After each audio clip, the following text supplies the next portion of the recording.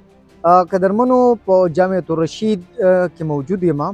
موږ به د اوسه پورې د زیاتو خلکو سوچ دی چې یاره کوم دینی مدرسې چې دي هغه دنیوي علوم خپلو شاګردانو له نه ورکوي یا په دیني مدرسو کې دنیوي علوم چې دي هغه نه پړاویږي. زه په کراچۍ کې به یو داسې مدرسه کې موجود یم چې د دې سټوډنټان بهترینه عربي هم وي، بهترینه انګلیش هم وي او د هغې سره سره دنیوي علوم چې دی په دې مدرسه کې هم ورکول کېږي. د جامعة الرشید وزټ وکړو، دلته به طالب علمان سره خبرې کوو، دغه پوره نظام به تاسو ته ښیو. زما سره اوسئ. الله خیره، ډېره ډېره شکریه. ستاسو هم ډېره زیاته مننه دلته کې رالی او زموږ د ماحول ته رالی، زموږ د ماحول مو ویلو. ډېره شکریه. سر کم شعبه کې موجود یو، کم ډپارټمنټ کې د هغې لږ تفصیل راته راکړئ. تاسو فی الحال موجود یې موږ سره په جامعة الرشید کې، چونکې جامعة الرشید کې بل شي ډپارټمنټ دی، هغې کې اوس چې کوم فی الحال تاسو موجود دی حفاظ ایجوکیشن سیستم، دا د ډپارټمنټ دی د جامعة الرشید. او موږ سره هغه سټوډنټان دي چې هغوی کله حفظ وکړي، د حفظ نه بعد بیا دلته کې موږ څخه راځي او د هغوی ایج وي تقریبا داسې 11 سال نه والی تر 12 سال پورې. هغوی حفظ کمپلیټ کړي بیا موږ څخه راځي دلته کې نور ایجوکیشن دپاره. کم کم ایجوکیشن دلته تاسو دغه سټوډنټانو ته ورکوئ؟ زمونږ چې کوم روډ میپ دی نو هغه داسې دی چې لکه لومبنی سال چې هغې ته مونږ لیول 1 وو، هغې کې بچي ته مونږ عربي ښو نو هغه کمپلیټ عربي زده کړي. هغې نارمل چې کوم ډیلی روټین دی هغې کې هغه بیا صرف عربي وایي، یو کال عربي. بیا د هغې نه بعد مونږ سره طالب علم لړ شي انګلیش کلاس ته، هغې سره مونږ د 8 کلاس هم ایجوکیشن ورکوو چې کوم اثریات دي. او د دې نه علاوه چې کوم په 3rd مطلب 3م کلاس ته ځي نو هغې کې بیا یا مونږ سره او لیول ته لړ شي سټوډنټ، یا زمونږ چې کوم نارمل بورډ دی هغې کې لړ شي. دې ماشومان کې به په کم لینګویج کې خبرې کوئ؟ صرف زه یم چې دا زما کتونکي وګوري چې یاره په تعلیمي ادارو کې، په دیني ادارو کې ماشومان انګلیش هم وایي شي، عربي هم وایي شي او د هغې ته ښه عصري علوم هم میلاویږي. مخکې چې کوم کنسپټ زموږ معاشره کې، زموږ سوسایټي کې چې مولا مسټر کنسپټ والا چې بھائی مولا کی دوڑ مسجد تک، الحمدلله خو دې معاشره کې، زموږ معاشره کې او خاص کر چې کوم بهر خلک دغه کړي دي تعلیم زده کوي نو هغې کې اوس دا ختم شو. دا ماشومان دي موږ سره دی نه ته د عربۍ کې هم تپوس کولی شي، دی نه انګلیش کې هم تپوس کولی شي او د انګلیش ډیبیټ، ډیکلیمیشن، دغه شان د سپیچ چې څومره دغه دي دغه شانتې د عربۍ حوالې سره چې تاسو ترې نه څه تپوس کولی شي نو هغه دا دي مخامخ دي تاسو ته میدان د اولاد دي تاسو سره چې څه سوال ترې نه کولی شي. ښه How many departments here? There are a lot of departments in Jamia. I don't know the exact. Your favorite teacher and why? My favorite teacher is Pasha Saab, who is the coordinator in Al Beruni, and he is prominent and good teacher in English. So Why are you looking like you are upset or sad? Why? I'm not looking sad, but Are you feel nervous? no, front of media. I'm not expert in English.